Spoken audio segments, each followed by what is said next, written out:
Madame la Présidente, Monsieur le Secrétaire Général, Excellences, Mesdames et Messieurs, qu'il me soit permis tout d'abord de saluer, Madame la Présidente, votre élection à la tête de l'Assemblée Générale de l'ONU. Les grandes qualités et le talent qu'on est unanime à vous reconnaître sont assurément un gage de succès des travaux de cette 73e session ordinaire.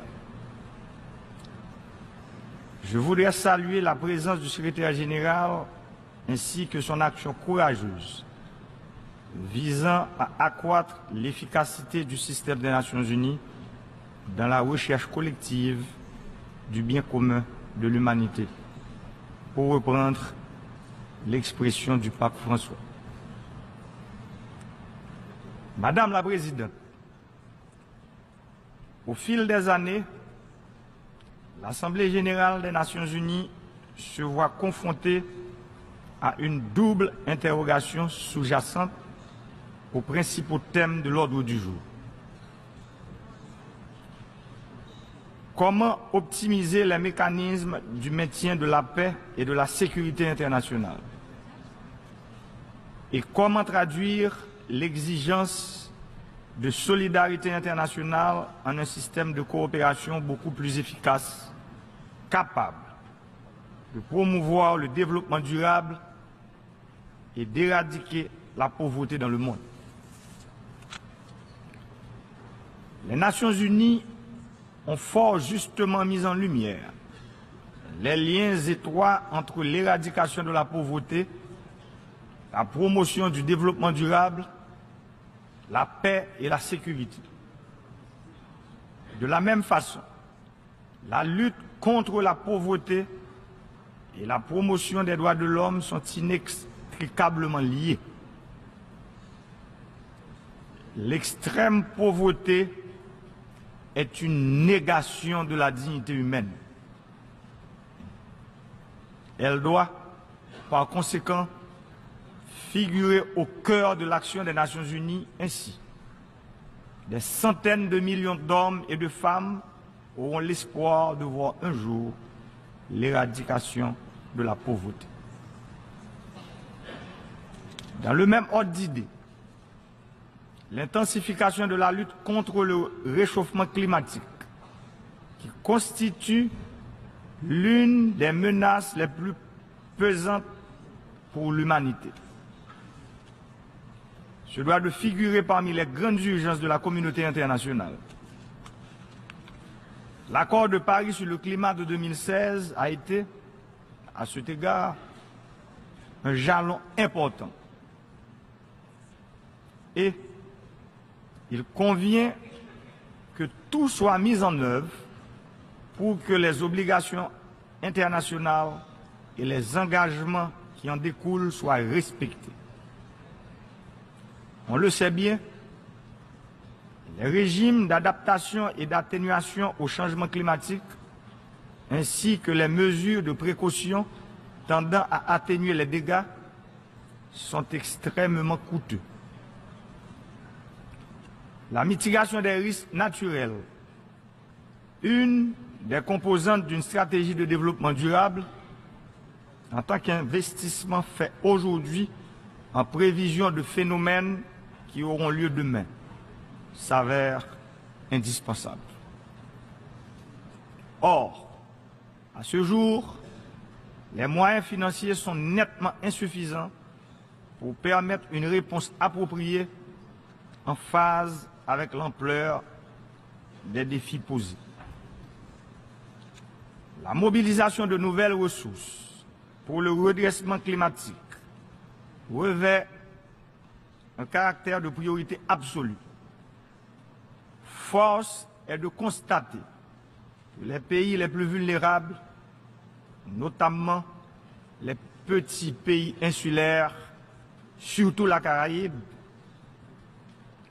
dont la République d'Haïti, émettent peu de gaz à effet de serre alors qu'ils subissent la majeure partie des dégâts causés par des ouragans devenus plus fréquents et plus violents. Les promesses faites au cours du sommet One Planet de l'année dernière à Paris pour permettre à ces pays d'adapter leur environnement et de mitiger les effets des affres du changement climatique devront se matérialiser. Madame la Présidente, qu'il me soit permis de jeter un éclairage sur la situation en Haïti un an après la clôture de la mission de stabilisation des Nations Unies, MINUSTAH, à laquelle a succédé la mission d'appui à la justice en Haïti, MINUJUST. Depuis mon accession à la présidence de la République d'Haïti, je n'ai eu de cesse d'œuvrer à la consolidation de l'état de droit, l'approfondissement des conquêtes démocratiques et la promotion des droits de l'homme, pleinement convaincu de l'absolue nécessité de moderniser la structure économique, sociale et politique pour sortir le pays du piège du sous-développement.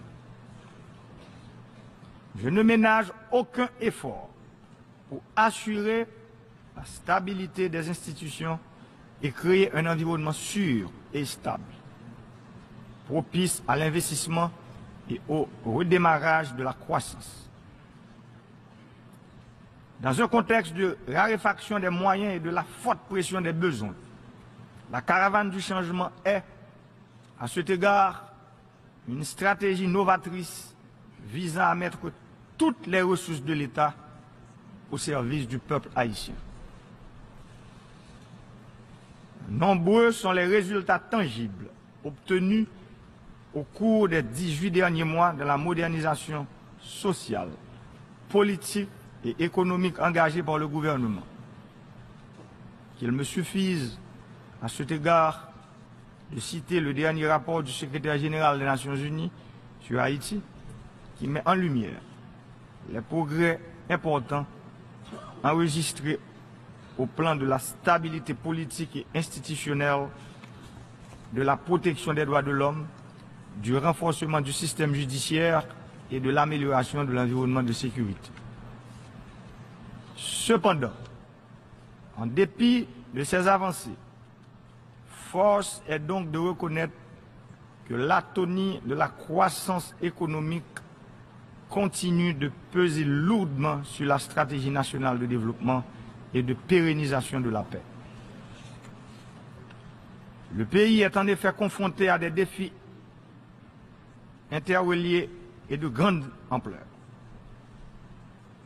À cela s'ajoute la pression démographique, l'urbanisation galopante, la dégradation de l'environnement, l'extrême vulnérabilité aux catastrophes naturelles, le tremblement de terre de 2010, on se le rappelle, a causé des dommages estimés à 120% du PIB. À cela, l'on doit ajouter les effets du cyclone Mathieu, qui a causé des dégâts équivalents à 32% du PIB. Cette vulnérabilité structurelle et environnementale n'est pas sans conséquence. En juillet dernier, suite à l'application de la loi sur l'ajustement des prix de l'essence conclue avec le Fonds monétaire international, le pays a vécu la fâcheuse et douloureuse expérience d'un soulèvement populaire en réaction aux exigences du Staff Monitored Programme conclu avec le Fonds monétaire international. En effet, Haïti, qui ne produit pas de pétrole, est confronté à la douloureuse exigence de continuer à financer les subventions gouvernementales du prix des produits pétroliers. Madame la Présidente, Mesdames, Messieurs, cette expression violente de mécontentement d'une partie de la population ne peut être sous-estimée. Elle a posé avec une acuité particulière la question centrale des risques associés à l'extrême précarité socio-économique et au manque de perspectives économiques. De plus, elle a mis en relief la fragilité des acquis obtenus. Aussi réels et incontestables soient-ils, ces acquis obtenus de haute lutte peuvent être mises en péril en l'absence d'un soutien adéquat sur la longue durée. L'un des enseignements que nous avons tirés de cette crise est que les réformes structurelles sont des processus de longue haleine qui, tout en étant indispensables, ne peuvent pas être entreprises dans de courts laps de temps et les conditions souvent trop rigides imposées par les partenaires techniques et financiers sans tenir compte de la réalité socio-économique de chaque pays. Sans vouloir en rejeter le blâme sur quiconque, il y a lieu de noter que le récent soubresaut enregistré a été, en grande partie, la résultante d'une vision trop étriquée de l'aide au développement, qui ne permet pas toujours à nos partenaires internationaux de reconnaître la nécessité d'une approche moins fragmentée, moins rigide, plus intégrée, bref, plus cohérente des problèmes interdépendants de développement et de sécurité, et beaucoup plus en adéquation avec les 5 principes de Paris sur l'administration et l'efficacité de l'aide publique au développement et le programme d'action d'Accra.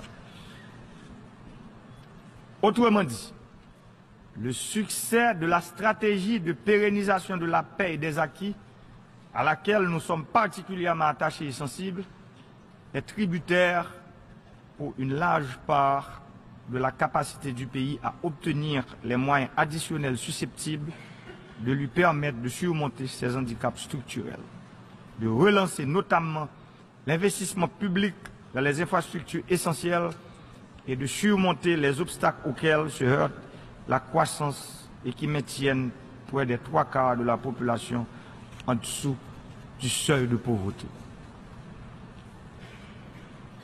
Madame la Présidente, je tiens à réitérer ici, devant cette Assemblée, l'engagement solennel que j'ai pris envers le peuple haïtien et à la communauté internationale de ne ménager aucun effort pour engager résolument le pays sur la voie d'un développement durable, s'appuyant sur l'état de droit, la stabilité politique, la lutte inlassable, acharnée et opiniâtre contre la corruption, sous toutes ses formes, la modernisation des institutions, le progrès socio-économique, la consolidation des conquêtes démocratiques et des acquis en matière de droits humains qui, j'en ai la conviction, sont irréversibles.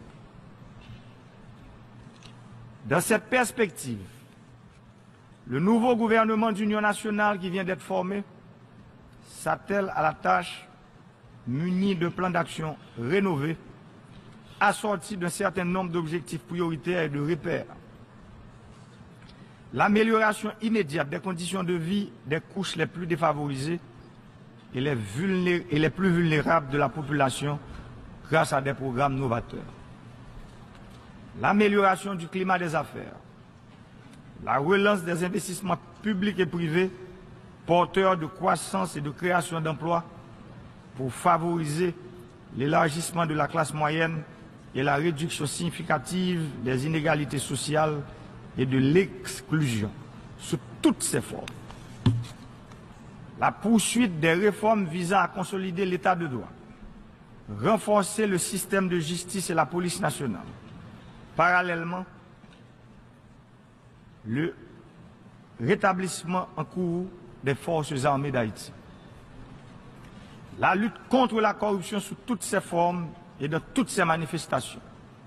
La tenue, dans les délais prévus, des élections législatives en octobre 2019. L'intensification des mesures destinées à renforcer la promotion et la défense des droits de la personne humaine. À cette croisée des chemins, je lance un appel pressant à nos partenaires de la communauté internationale pour la poursuite d'une solidarité active avec le peuple haïtien dans le cadre d'un programme d'aide renouvelé, cohérent, substantiel, car il sera allié sur les priorités nationales et mise en œuvre en étroite collaboration avec les institutions nationales et le secteur privé des affaires, mieux adapté aux réalités du terrain. Ce changement de paradigme renforcera sensiblement l'effort national et contribuera à l'atteinte des objectifs de développement durable que nous nous sommes fixés en premier lieu et l'élimination de la pauvreté à l'horizon 2030. Madame la Présidente, la paix, le développement et la sécurité vont de pair. On ne cesse de le répéter. Ils doivent être soutenus adéquatement par des investissements appropriés, axés sur la longue durée. Ils nécessitent en particulier une affectation de ressources mieux adaptée aux besoins réels des pays bénéficiaires, qui tiennent compte de leur vulnérabilité structurelle, qui soient plus flexibles et moins assujettis à des conditionnalités susceptibles de nuire, en fin de compte, à la viabilité même des réformes engagées et de saper certains objectifs essentiels de développement, dont celui de la stabilité à long terme. L'accès à de bonnes infrastructures routières, électriques, numériques, sanitaires, scolaires, environnementales et hydrauliques est un prérequis pour tout pays qui vise d'accéder au développement durable. La République d'Haïti a reçu près de 11 milliards de dollars en dons et en prêts entre 2006 et 2016.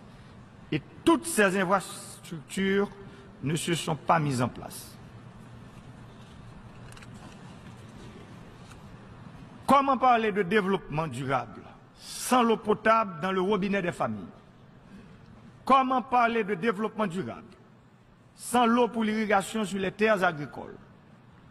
Comment parler de développement durable sans l'interconnexion des villes et des villages avec de bonnes routes? Comment parler de développement durable sans des infrastructures électriques et numériques fiables? Comment parler de développement durable sans des infrastructures scolaires et sanitaires adéquates?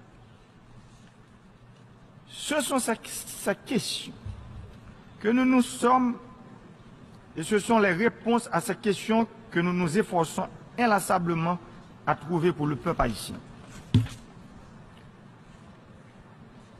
Pour construire un réseau de transmission, de distribution électrique et numérique convenable sur les 27 750 km² d'Haïti, environ 400 millions de dollars sont nécessaires. La République d'Haïti a près d'1 million d'hectares de terres cultivables, dont la moitié peut être irriguée sans grande difficulté. Malheureusement, seulement 5% de ces terres sont irriguées. Pour viabiliser 450 000 hectares additionnels, 675 millions de dollars sont nécessaires.